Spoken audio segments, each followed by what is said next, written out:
It all started with a phone call. The connection was crystal clear, but my whole world went silent as 4 words shattered my reality. I don't love you anymore. It wasn't just a sentence, it was a verdict. A full stop at the end of a chapter one thought was just getting started.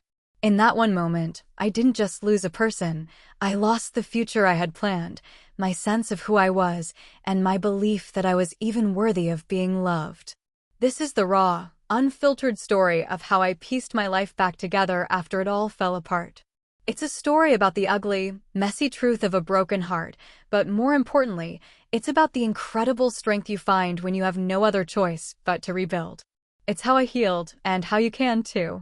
Those first few days are honestly a blur of pure, physical pain. And that's not just an expression. Research shows our brains process the emotional pain of heartbreak in the exact same regions as physical pain. My chest literally ached. It was this heavy, constant pressure that made it hard to even breathe. It felt like my body was grieving just as hard as my mind. Every single morning, for a split second, I'd wake up and forget. And then, like a ton of bricks, the reality would slam back into me, and the day would start all over again with a fresh wave of agony. My body was just flooded with stress hormones like cortisol, which left me anxious and jittery. I couldn't sleep, and my stomach was in a constant knot. Food tasted like cardboard. The hobbies I used to love felt completely pointless. My world, which had been so vibrant and full of shared jokes and moments, was suddenly silent and gray. I was haunted by thoughts, replaying our last conversations, picking apart every word and every silence, desperately searching for a clue I must have missed. Every memory became a ghost, a painful reminder of everything I no longer had. And on top of all of that, I felt this deep, crushing shame. I started avoiding my friends and family, not because I didn't want their comfort, but because I couldn't stand their pity. Their kind words just felt hollow against the roaring emptiness inside me. My own inner voice turned into my worst enemy, a critic that whispered relentlessly that this was all my fault. Wasn't I enough? Did I do something to push him away? I was trapped in this downward spiral of self-blame, convinced that I was alone because I was fundamentally unworthy. I was stuck in the wreckage, and I had no idea how to even start finding a way out. My heart wasn't just broken. It felt like it had been completely erased. For weeks, I was just going through the motions, completely numb. I was surviving, but I definitely wasn't living. My turning point wasn't some big, dramatic movie moment. It was actually really quiet. It happened on a random Tuesday. I was standing in my kitchen, staring at a mountain of dishes I hadn't had the energy to wash in days. I caught my reflection in the dark screen of the microwave, and for the first time, I didn't just see a sad person. I saw a stranger. Her eyes were hollow, and her shoulders were slumped in total defeat. In that moment, a tiny spark of defiance flickered inside me. It was a quiet thought, but it was so clear. I don't want to be this person anymore. Suddenly, it wasn't about him anymore. It was about me. I realized that by letting my grief completely consume me, I was giving away the very last piece of myself that was still mine. I was letting the end of our story define the rest of mine. And right there, I made a choice. I decided to fight for myself. That was the moment I finally understood that asking for help isn't a sign of weakness. It's an act of strength. It's you declaring that you are worth saving. So, I picked up my phone, but not to scroll through old photos. This time, I booked my first therapy appointment. It was the scariest and, honestly, the most empowering thing I had done in months. It was the very first step on a long and difficult road, but for the first time since that phone call, it felt like I was finally moving forward, not just falling.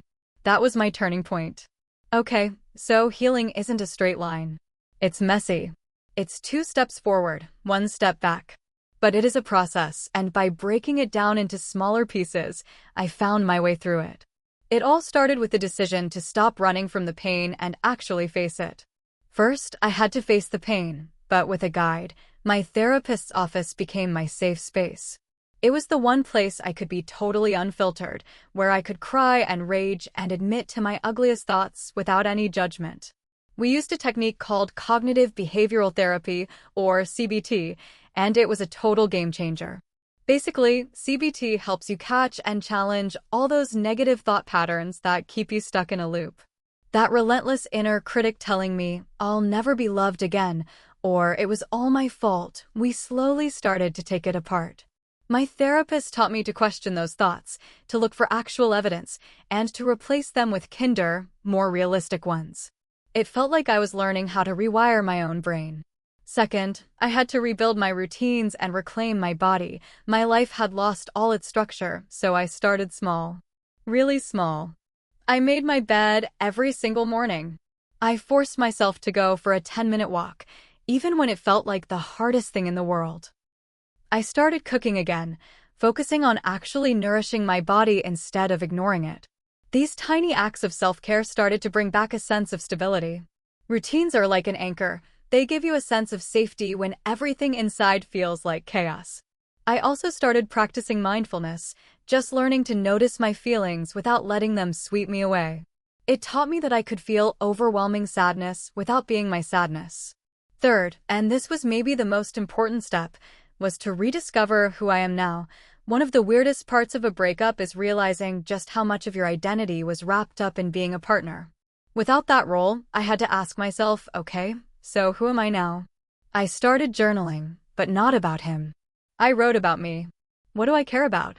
What did I love to do before the relationship? I reconnected with old hobbies I'd let go of, painting, hiking, just getting lost in a book for hours on a Sunday. I was slowly, carefully, piecing together a version of myself that was whole all on her own. It wasn't about erasing the past, but about making sure my future wasn't going to be defined by it. And finally, the fourth step was practicing self-compassion. I had to learn to talk to myself with the same kindness I'd give a friend who was hurting.